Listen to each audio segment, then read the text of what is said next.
Hey friends, John here with 18 Inches Down. I just wanted to share some thoughts regarding anyone who has ever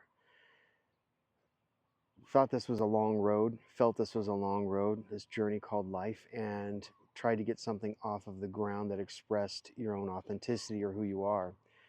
All of us, I don't know anyone that hasn't really struggled in this area unless they were born into wealth, unless they were born into such a healthy atmosphere and environment in their family structure that and wealth, and they just had every tool at their disposal to get it going, right? um, I found something a lot more rich in life than just being handed money and a wonderfully blissful environment growing up, although that helps a lot because of our conditioning and our programming, right? Uh, what I found in life along this journey at this point in midlife journey is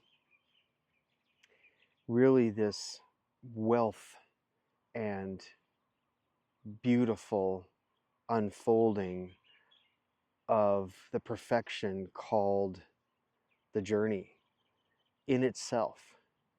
There is a beautiful perfection in the journey that we walk out, whether we realize that or not. You may say, well, my life has been really, really challenging. And I'm sure that many of us could say the same in different aspects, right? It just depends on what our interpretation of difficulty and challenge is in our journey. And we could say that pain and trauma and abuse, all of those areas in life are definitely difficult and challenging. So I'm not making light of that because I've had my share. So has Amy. But when we look at kind of the maturing process through this beautiful journey, I don't think you can purchase that. I don't think there's a price tag that you can place on it. I think it's priceless. So we were just having a conversation with a friend the other day, and he has felt like it's been a really long road, and he's my age. He's in his 50s, and he's like, it has been such a long road. And you can tell he's weary. You can tell he's just worn out in many aspects, but yet he has this mind blowing vision to help humanity, and he weeps when he talks about it. And he has something that is online that is literally, I can see it bigger than Google, but it's going to be heart-centered and help humanity in such a way that will bring transparency out in conversation. So we'll be doing an interview about that soon. Watch for that on 18 Inches Down and other platforms of social media. But the point is that what he was sharing was like, I could see the pain in his eyes. I could see that the journey had been weary for him. But at the same time, I could also see where the road was painted with gold, where we thought it would full of potholes and ditches and trenches, which it very well can be. I saw in a split second there, for a moment I had a flash that it was just paved with gold.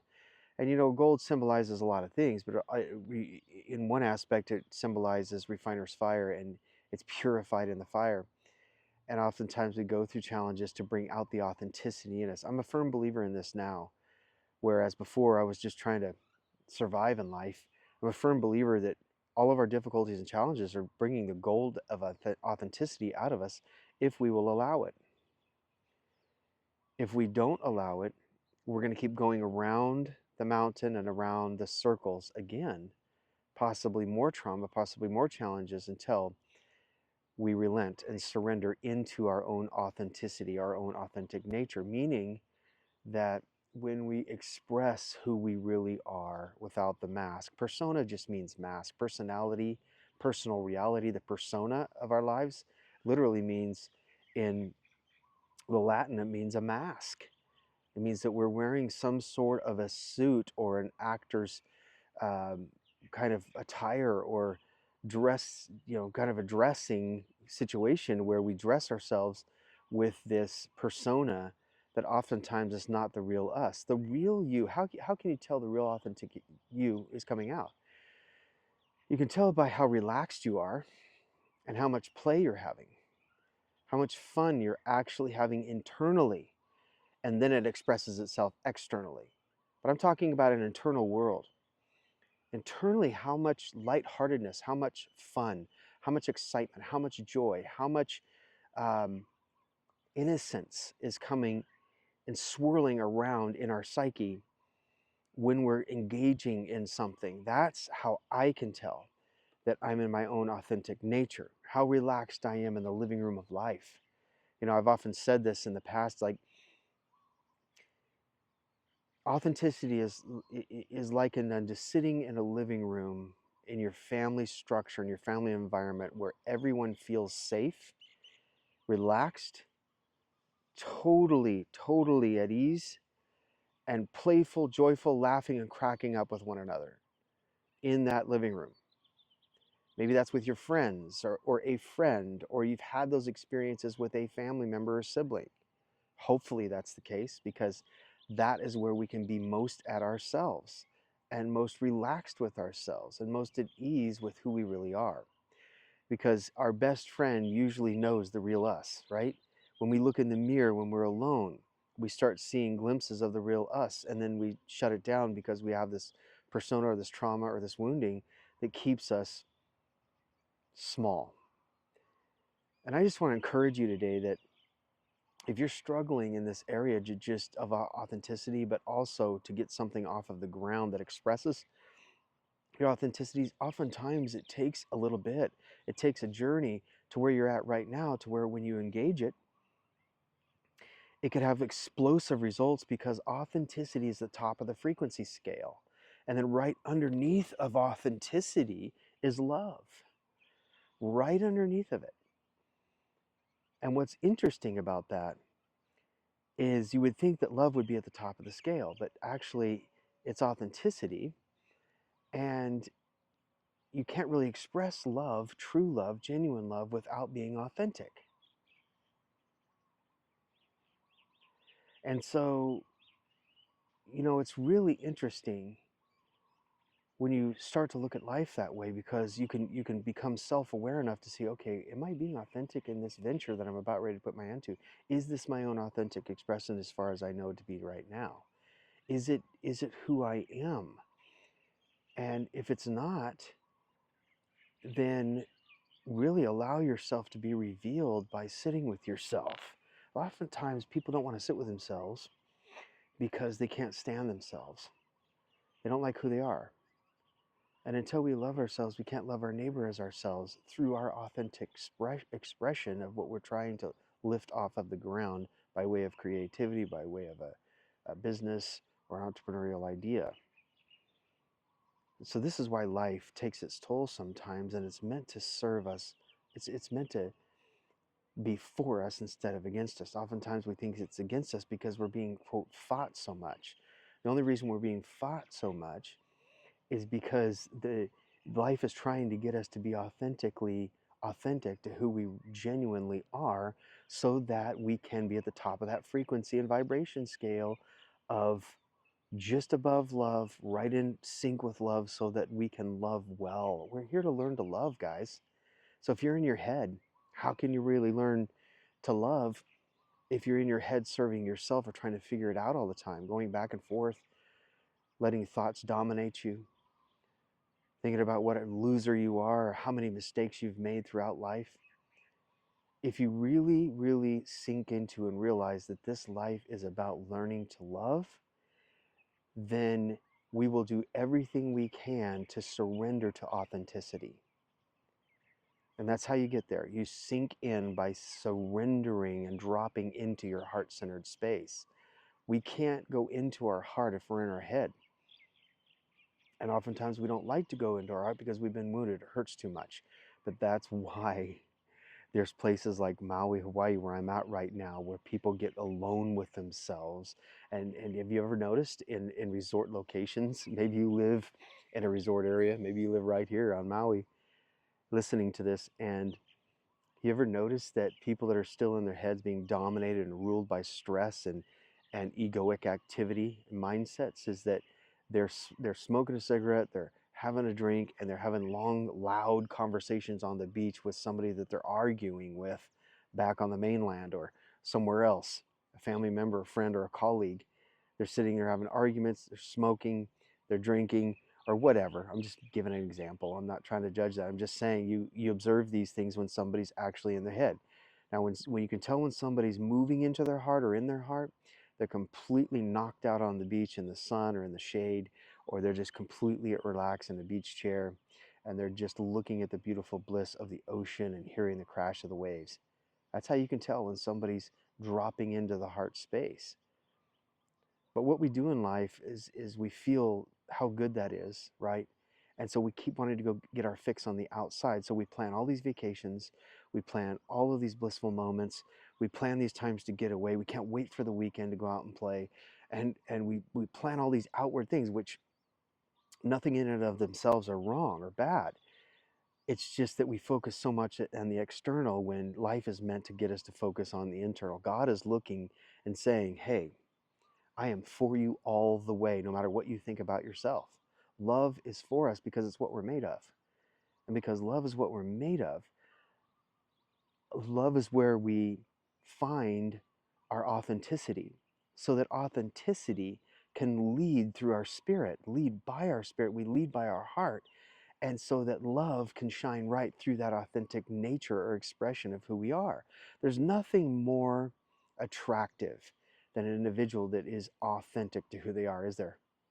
There's really not, um, in my opinion, in my experience, is when I meet somebody that's really, that knows who they are, that's in their own authenticity, man, I tell you what, I want to be like that. I want to be like, that's my mentor right there. Or I want to look at it as a model. Or man, I just love that expression so that I can really look at my own life and see how I measure up with my own authenticity. So just settle in, my friend, because it is a long journey. The ego is the one that wants to check out of this journey. Don't let the ego win. So many people are committing suicide. So many people are checking out of the game because they don't understand that there's two individuals talking. The real authentic you, which is the greater part of who you are, your spirit, your heart-centered expression, the heart-centeredness of who you are, and then the egoic wounded side of our persona, the mask. And one of them's going to win out. And sadly, it does win out with a lot of people, but don't let it be you. That's what this video is for. It's for you. It's for you. That's why I'm sitting here talking, is to share, and hopefully this will help you or one individual say, hey, you know what? Who is talking to me? First of all, just become self-aware. Who is the one that's talking to me, telling me I'm a loser and I can't do this and I don't have enough money? Nobody's going to want to buy my product. Nobody's going to want me. Nobody's going to want to hear what I have to say. You know how many times I've gone through that in my head over my life? I just went through it yesterday. Like, who's going to want to hear this message? I don't have anything really genius to say, those kind of things. And then I stop and say, wait a minute, who's saying that? Who's the voice that's saying those things and trying to tell me what a loser I am? Well, that's the ego. That's all that is. Do you know that most people don't want to get on videos like this because of their own woundedness, their own ego, too worried about what people are going to think, say, or feel about that, how they look. John's wearing that hat. What is that thing on there? What is it? Well, it's a hook. It's a Hawaiian hook. Okay, has a lot of meaning to it. This Lahaina Strong blue. If you don't like blue, if you don't like, hey, so what? So what? I just threw this on to come out here and do a video because it really doesn't matter so much as it matters. Do I feel good in it? Do I feel relaxed? Do I feel myself? I just want to go out and make a video to help you, to help someone else. So that's the number one reason, guys. If you do look at the studies, the number one reason why people don't want to get on videos because they're worried about what people are going to think about how they look or what they're going to say. And we live in a society that just shreds people because it's ego shredding ego. It's egos, a bunch of little egos running around going, oh, look at you, look at your eyebrows, look at your makeup. Oh, look at that girl. Man, you need to go fix your makeup. And it's like, wait a minute, what about the content of the message? You know, it's because they're feeling inauthentic about themselves, and they're listening to their own wounded ego instead of the greater part of themselves. Because I guarantee if we all listen to our spirit and our heart, We wouldn't be shredding people apart. We just wouldn't. We'd be cheering each other on to no end to say, hey, you run like the wind with your authentic expression. Be you, because we want to see you. We don't want to see the persona anymore. We want to see the real, genuine you. So go cray. Go cray with your creativity, girl or man, bruh. Man, isn't it a beautiful day out here? It's so calming. The birds and the sun and the just a gentle, gentle, tiny breeze right now. It's just perfection. Wherever you're at right now, just adopt that gratitude and that attitude when you're putting your hand to something. I'm doing my craft, my creativeness right now is just one facet of many that I love to do. This is just one, and I'm in bliss right now. This feels so good to me to be able to serve and to encourage someone like yourself listening to this. So yeah, you can do this. We want to hear you. We want to see you. We want to experience the real you. We don't want to experience the fear and the trauma and the woundedness and the persona. Although it's okay to feel those things, just feel them and then let them dissolve and then step out and do it afraid. Because what we're going to see is, even though you may be afraid, we're going to see your authentic expression afraid. And that's okay. That's perfectly okay, because you're doing it. You're being you. We've met so many gifted people along this journey that we're like, wow, I can totally see you doing that when they share what they really want to do. And then they automatically shrink to smallness because their ego takes over there. The conditioning says, nah, I just got to pay the bills. So I feel comfortable with my job that I can't stand. I just feel comfortable right here doing this thing. It's not really in my gift zone. It's really not in my authenticity, but you know what? Just be grateful for what you have. Stop talking to me, pal. You know, that kind of attitude. I can't tell you how many times that's happened. Or they'll just say, oh, well, they'll switch the subject real quick. Or they'll say, oh, hey, gotta go. And it's like, wait a minute, wait a minute. What if you took the chance? You'll never know if you don't take the chance. I'm taking the chance right now by sitting in a beach chair on this video, just going for it. My words may not come out right all the time. I may say things that are kind of all over the place, but who cares? Who cares if I say one or two things that really encourages you to go after it, to step into it? And I'm not talking about a drivenness thing that the ego loves to do, like the hustle. I'm just talking about a calm, fun, playful unfolding so that you enjoy the journey of your craft. You enjoy the journey of your creativity. You enjoy it and you play like a child through your whole unfolding of your business, the whole unfolding of your entrepreneurial idea. The grind, the side hustle, I'm going to stay up for 15 hours and get this done, that kind of thing. If you're doing it out of a force and a compulsion that is not your spirit, then it is ego trying to make a name for yourself because of some conditioning in your childhood that was devoid of something that you thought should have happened. Like maybe you didn't have money growing up, so I'm going to show my mom and dad, I'm going to show everybody, I'm going to make millions doing this. And then what happens? You wind up getting burned out because it's the ego fueling it, and the ego can only go so far, you guys. It's not limitless and unlimited, and has a multifaceted, multidimensional context to it or content to it, like play does. You know, creativity is supposed to be playful. And this is what, you know, Christ and others mean when they say become like a child. It's become like a child in your creative flow, your creativity, and your naivete and your innocence. Because how many children sit there and they just play and they play and they play, and they'll forget about dinner, they'll forget about lunch, they'll forget about breakfast, and they'll go, oh yeah, mom's calling me for lunch or dinner. And they're just having so much fun playing with their toys in the sand or whatever. And they're not thinking about how much can I make doing this. That comes because there's always a mom and dad in the universe up there, daddy in the sky, going, hey, that that one, ooh man, that one loves to play. Let's give them some provision here to keep it going, because I love watching them play. I am so convinced in this now, you guys, that I am so convinced that we were birthed in this earth to learn how to love and play. Just play, love, love, and play, and love to play and play to love. Love to play, and our creative expression of who we are authentically. So anyway, I hope that helped encourage you today. Just put your hand to something and just let it unfold. Don't think about other things. Just whenever your thinking starts dominating, just drop in and surrender. Say, no, I'm going to stay and play. Play saves the day, guys. All right. Aloha, hui ho. We'll see you again.